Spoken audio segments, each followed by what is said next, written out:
कश्मीरियत के समर्थक हैं? क्या कश्मीरियत में अमरनाथ यात्रियों पर हमला करना बताया गया है? कश्मीरियत जो है वो क्या है? क्या वो इस्लाम के अतिरिक्त अन्य समस्त विचारधाराओं को समाप्त कर देने का नाम है? क्या कश्मीरियत मुसलमान का पर्यायवाची होता है? क्या कश्मीरियत शब्द हिंदू संस्कृति से संबंधित नहीं है? क्या 3 पीढ़ियों के इतिहास को ही कश्मीर का इतिहास और कश्मीरियत माना जाता है? कश्मीर के इतिहास में क्या आज से 100 साल पहले के विषय सम्मिलित नहीं होते हैं? क्या कश्मीर की पैदाइश, कश्मीरियत का जन्म क्या 100 साल पहले से हुआ है? अमरनाथ यात्रा के विषय में एक बहुत बड़ी अफवाह बहुत प्रगल्भता से दिखाई जाती है, जिसमें किसी मुसलमान गडेरिये का नाम लिया जाता है जो अमरनाथ गुफा की खोज करता है। अब हिंदू इस बात को मान लेता है, क्योंकि हिंदू रिसर्च पर या ऑथेंटिकेशन ऑफ सोर्सेज पर विश्वास नहीं करता है। अमरनाथ जो भगवान हैं उनका वास्तविक नाम शास्त्रों में अमरेश के रूप में मिलता है। अमरेश, ईश कहते हैं ईश्वर को, स्वामी को, नाथ को।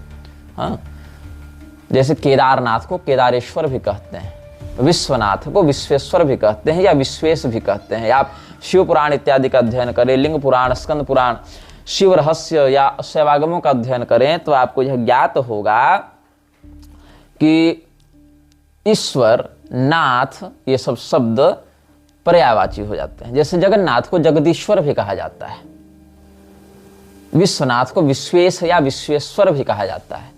वैसे ही शास्त्रों में अमरनाथ शब्द के पर्याय के रूप में या मूलतः अमरेश शब्द आया है। अब कहाँ आया है? तो भृंगीश संहिता एक बहुत ही महत्वपूर्ण ग्रंथ है। भृंगीश संहिता में जहाँ कश्मीर के तीर्थों का वर्णन है, बहुत से ग्रंथ आपको मिलेंगे जहाँ कश्मीर के तीर्थों का वर्णन मिलेगा, हिमालयी तीर्थों का वर्णन मिलेगा, जैसे स्कंद पुराण का मानस खंड, जैसे कि भृंगीश संहिता।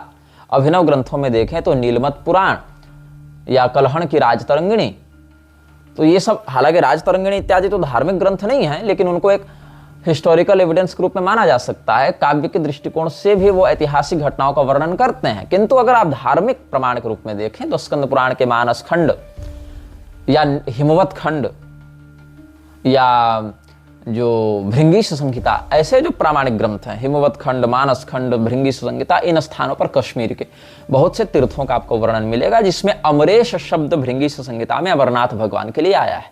तो जो तीर्थ हमारे धर्मशास्त्रों में हजारों लाखों वर्षों से वर्णित हैं, उनके शास्त्रीय प्रारूप को सामने लाने के बजाय उसकी अपेक्षा एक मुसलमान गडेरिये को श्रेय देना कि इसने अमरनाथ गुफा से को खोज करके हिंदुओं को अवगत कराया, मतलब हिंदू अगर तीर्थ भी जा रहा है तो उसके पीछे किसी मुसलमान को ग्लोरीफाई किया जा रहा है।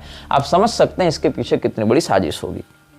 जैसे उस क्षेत्र में हिंदू आता नहीं होगा, हिंदू का कोई वहां पर ठिकाना नहीं होगा।